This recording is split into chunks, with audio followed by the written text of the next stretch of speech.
All right, we're gonna have some fun this evening. Gonna be spending some time talking to my beautiful wife. We had such a good time last week talking. We felt like we could come and have a little bit more fun. So she's gonna join me on Instagram here in a little bit, and we're gonna be talking about understanding each other, making personal sacrifices, uh, trying to do your best to.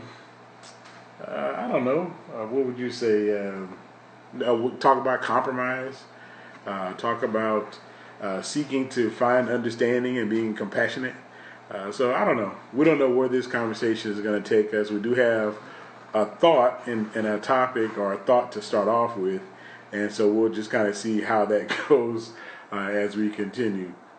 So right now we're logging in onto Facebook, so we'll be streaming through Q's Facebook page. And so if you have anybody on Facebook, tell them that's where we are. Then, of course, we'll be here live, so she'll join me on screen here in a second. And so it should be a lot of fun. We want to hear some dialogue from you. If you have a question or somewhere you think that this conversation would be fun to go, then please just let us know. Type it in the chat, and then we'll try to answer questions and have a little fun that way as well. So please tell me how you're doing. How's everything been going for you? What have you been into? How is the time been treating you?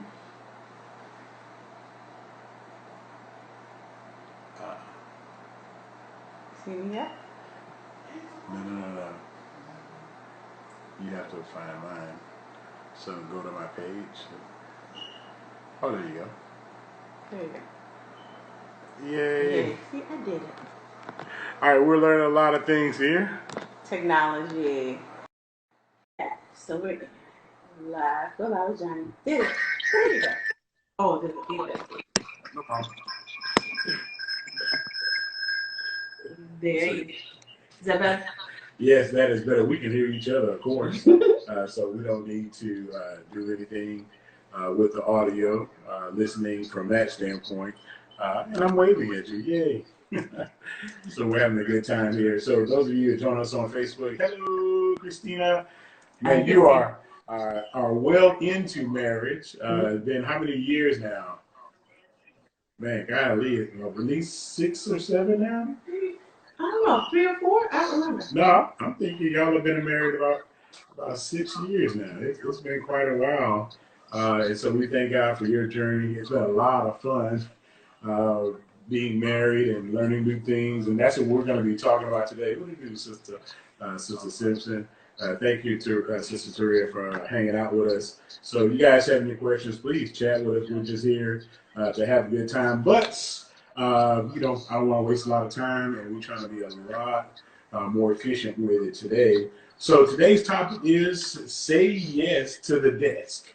Say yes to the desk. All right, so when did this start? Okay, so what Johnny wants to talk about is purchasing as a couple. So probably about a year, maybe 2 years, I wanted a desk. Okay. I wanted a desk. When we came back in the house, I just didn't figure out what I wanted yet. Right after Harvey. Right after Harvey, I wanted a desk. Because I need to be able to work, and I need my own little office space. So I wanted a desk. And he kept thinking, I don't need a desk. She doesn't need a desk. Why should she have a desk? And what else were you thinking, Johnny?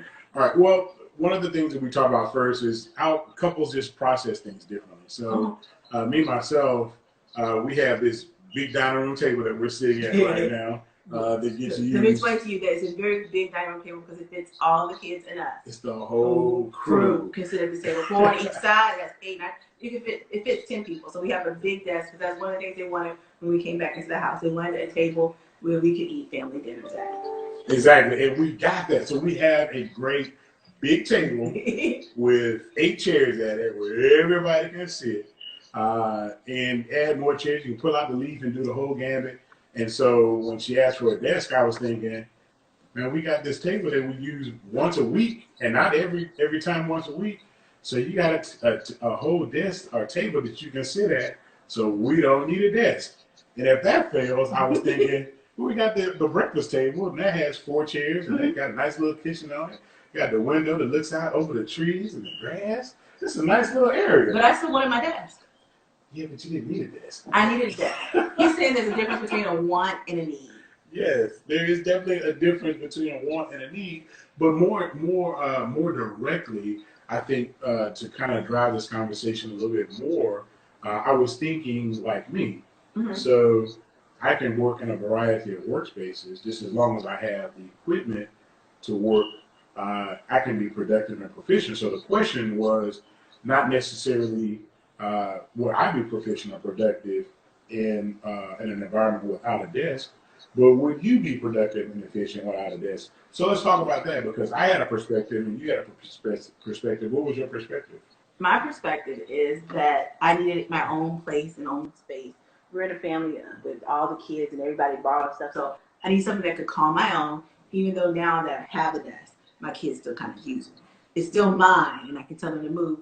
But when you're in communal spaces, it's hard to say this is mine because this is a dining room table, and they want their dining room table. If I'm at the counter in the kitchen, that's still communal space.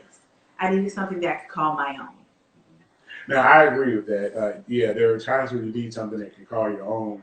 But then I also think about finances. And so I was, when we first talked about it, she brought up the idea, and I was like, I don't know. And then she started talking about the cost of the desk. And I was also looking at how much it was going to cost to actually purchase this desk and weighing our needs versus our wants. Mm-hmm. And I just didn't feel like it was a good time. But then time elapsed, and things have gotten somewhat better, even though not perfect. And we're now in a space where we can actually purchase the desk. But then again, in January, when you talked about it, I was on team no. I just didn't see it. But what she talked about was, look, I feel like I'll be more productive, more organized, more structured, more creative if I had a desk to organize. Now, have you always been like that? Yeah, because when I have a space, it makes me focus on what I need to do. If I am picking up things and moving around, I get this focus. If I can call a space, I can sit there for 30 minutes and get done what I need to get done. So it makes me more productive.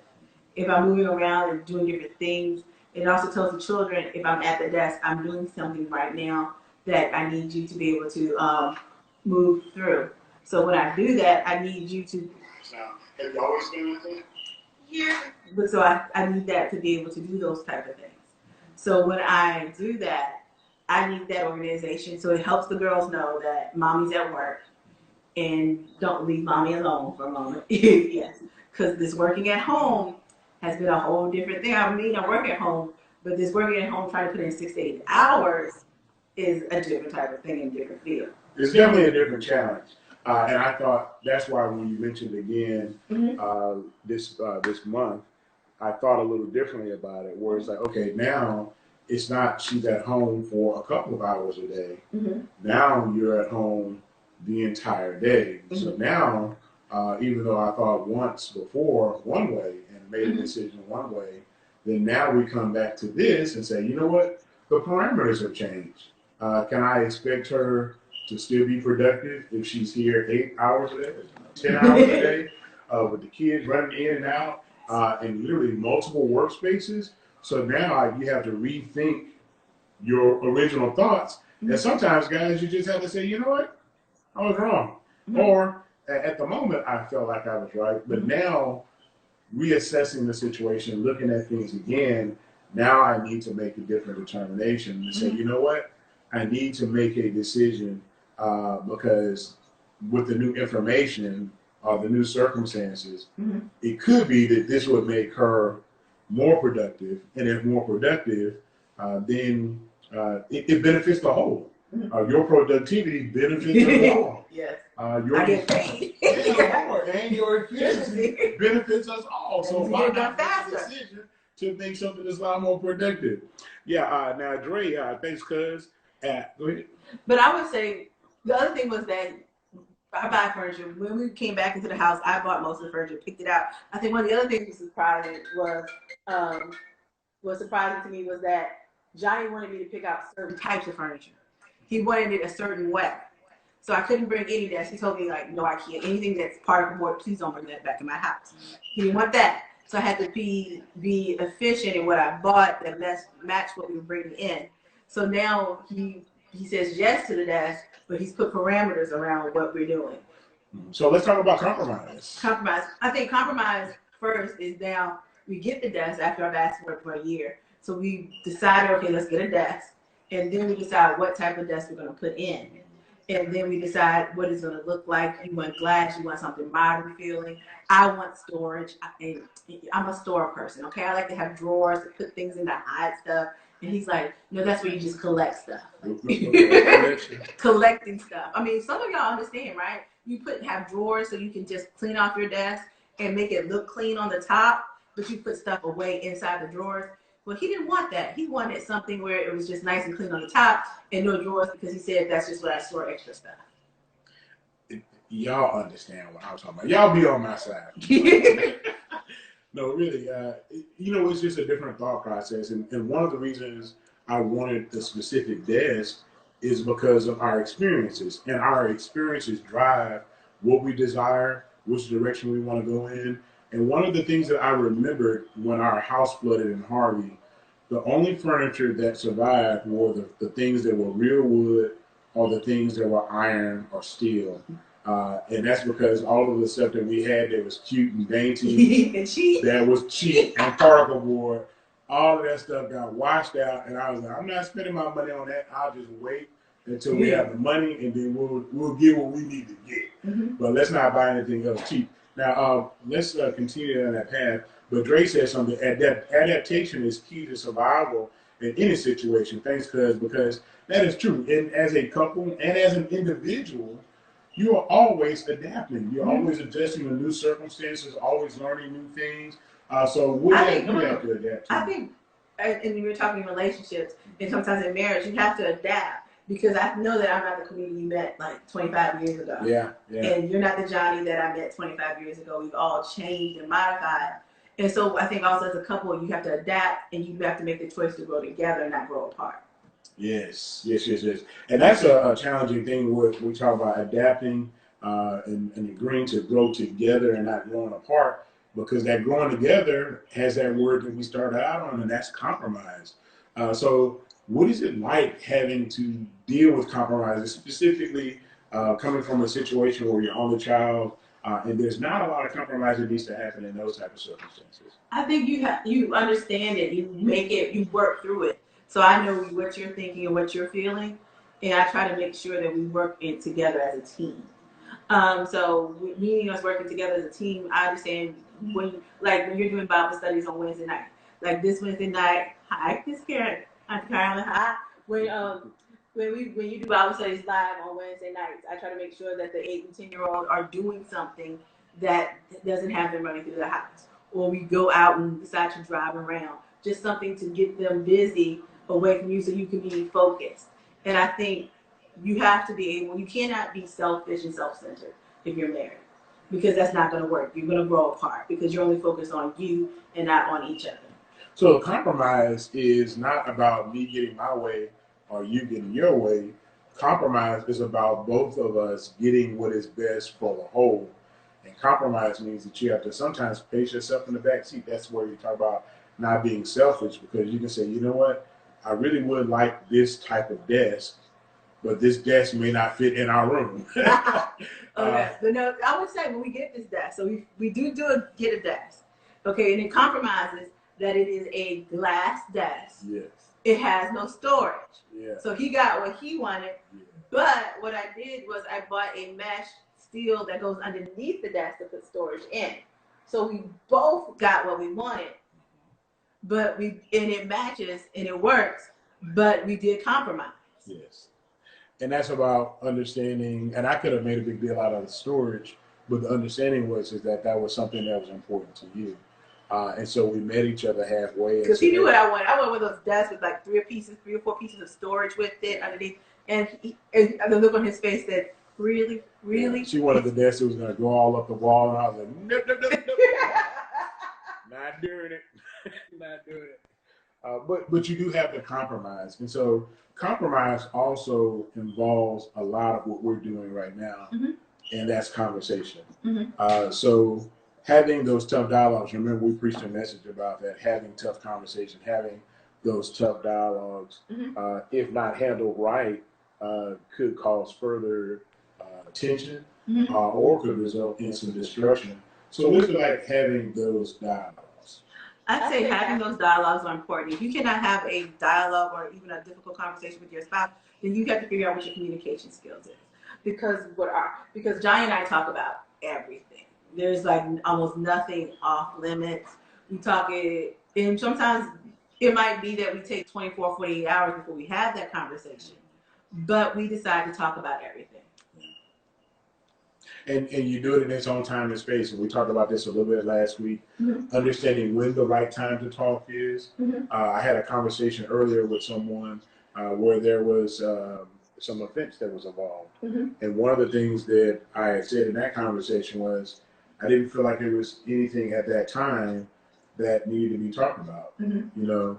And then you can come to another time and say, okay, well, if we have this conversation today, it'll actually be productive. Whereas if we had the conversation 2 days ago, then someone may have been offended, or something could have been worsened, or someone could have said something in the midst of that conversation that could have not been taken back. So I think sometimes you cannot have conversations when your emotions are on a high level. Yes. Sometimes you have to realize that if you have this conversation right now at this time, I'm not going to say what really is logic. I'm going to be talking out of my emotions and about what I feel, and it's not going to be productive. Yeah, the goal is to have a productive conversation, not just a conversation. So a lot of people have conversations, but there's no productivity from it. And so we just espouse a bunch of emotions and scream out our greatest fears or attack each other constantly. Then in the end, it causes further damage in our relationship, and it's going to affect whether we can be stable or whether we're fortifying something. So with that, when I finally said yes to the desk, what were you thinking? Were you thinking, yes, I got it? Or were you thinking, okay, I understand why he thinks and why he does? I think I was thinking, yes, good job, got the desk. Now I have to figure out a desk that matches what he wants in the room. So therefore, I had to think about what was going to happen, what type of desk it was going to be, had to measure and make sure it fit. He'd be upset if I bought the desk and then it didn't fit. So I had to make some plans and make sure that it worked. So I got a desk that fit and that worked. It fit in the room. And then Johnny and Nasai and Camila, the little people, the 8 and 10-year-olds, they put the desk together. And so they had that fun. So, you know, we're on quarantine, so anything that looks like a project to the kids, they're ready to do it. Yeah. I'm going to say, I have about a 10-year-old, she had me cleaning out a closet. And I had to promise her I would clean out the laundry room next with her because she's project oriented. So this is what we're doing with it. But you have to figure out what's going to work. So I knew that I needed what's going to work for us, and then even taking in what you wanted to do and what I want. Well, one of the things that I love also about the desk is it is your desk. It is my desk. But what I love about it is that you have been willing to share your desk. So I've seen the girls sitting at the desk doing homework, as well as you navigating and working with it as well. And that's a good thing. And I sat at the desk too. Yeah. I give you permission. You can sit at my desk too. But at the same token, I understand that space is a sacred space in the sense that it is a space where you are organized and feel the most productive.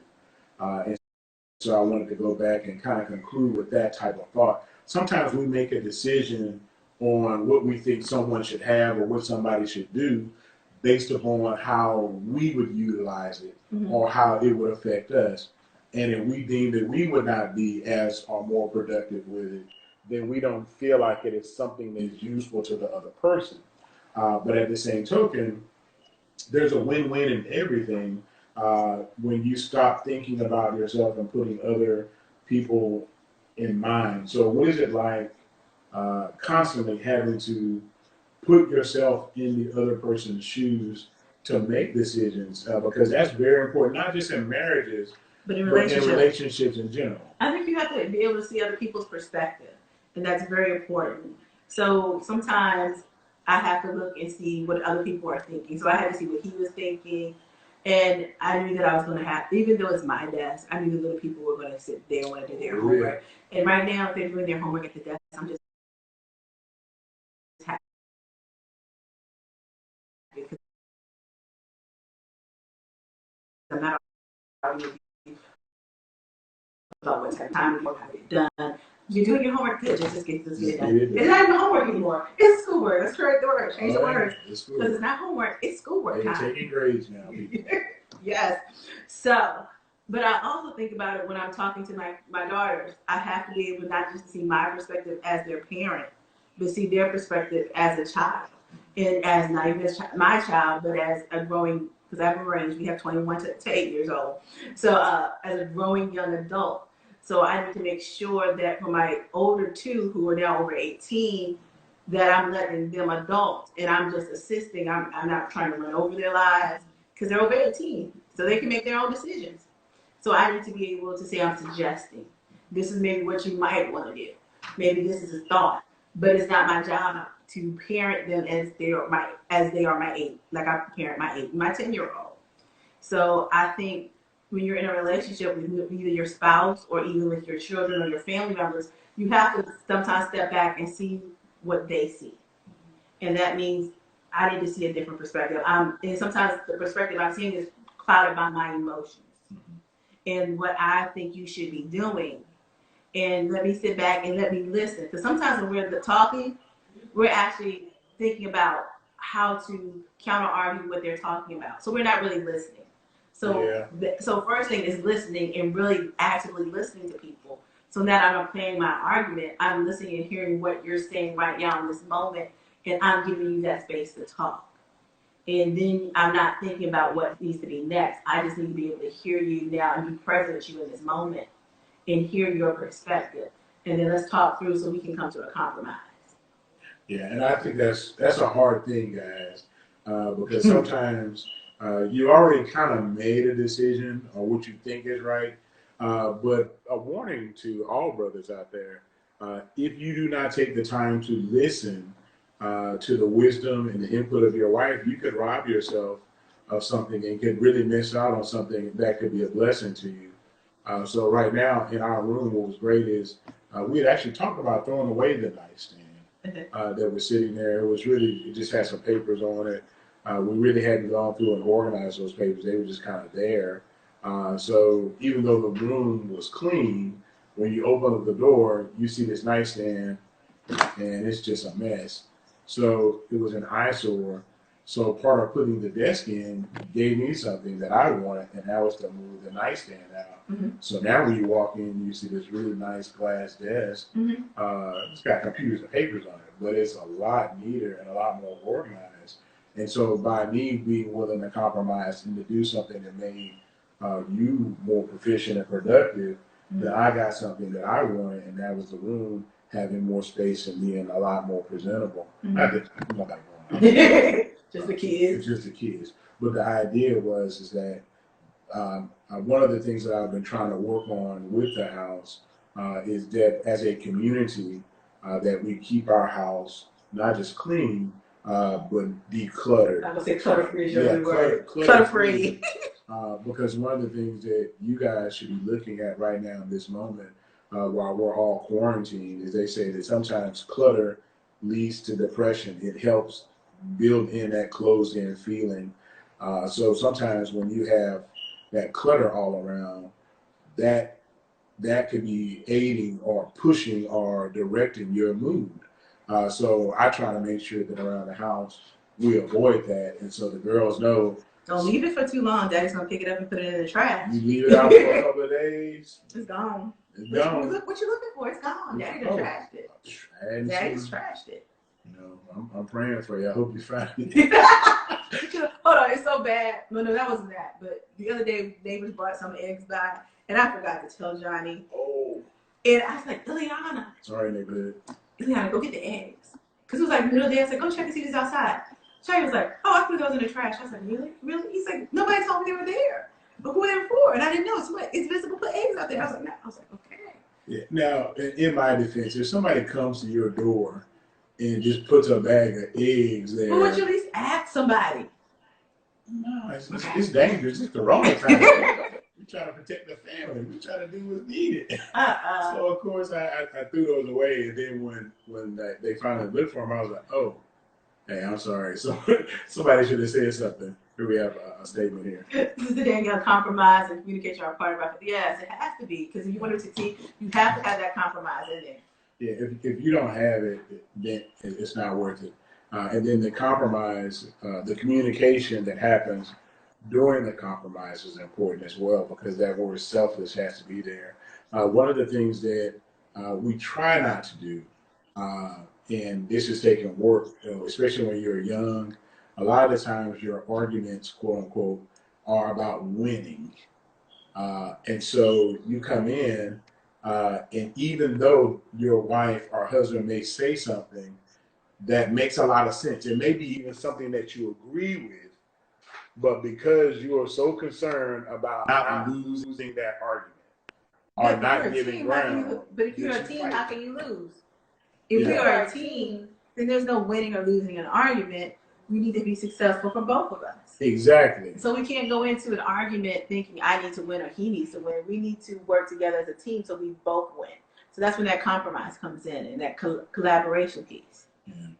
Well, and I'm hoping that everyone is thinking like that, because I am glad that I said yes to this. It has been a blessing to our household.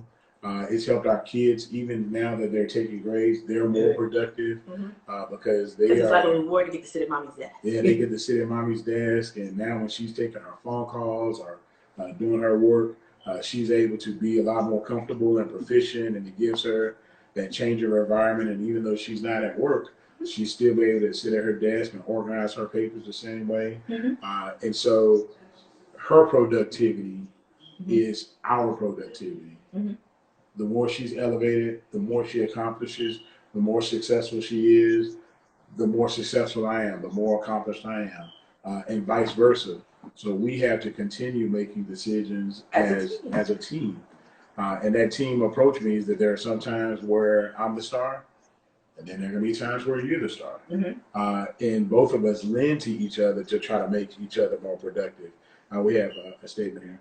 Okay, so thank you. Also, Brittany, she's here. Hey. She'll be back soon. She's missing Virginia now. She's been here since. Hey, Pastor Wright, good to see you, bro. Since Brittany's been here since January. Yeah, she's ready to go back, but I was like, you can't fly back just yet. Everything got to calm down just a little bit before she can fly back into Virginia. But thank you so much. Love to you. It's a major challenge for us. Our mother-in-law, her grandmother stays with us 6 months out of the year. But because of the current flight situation, it's not able to fly back into Virginia.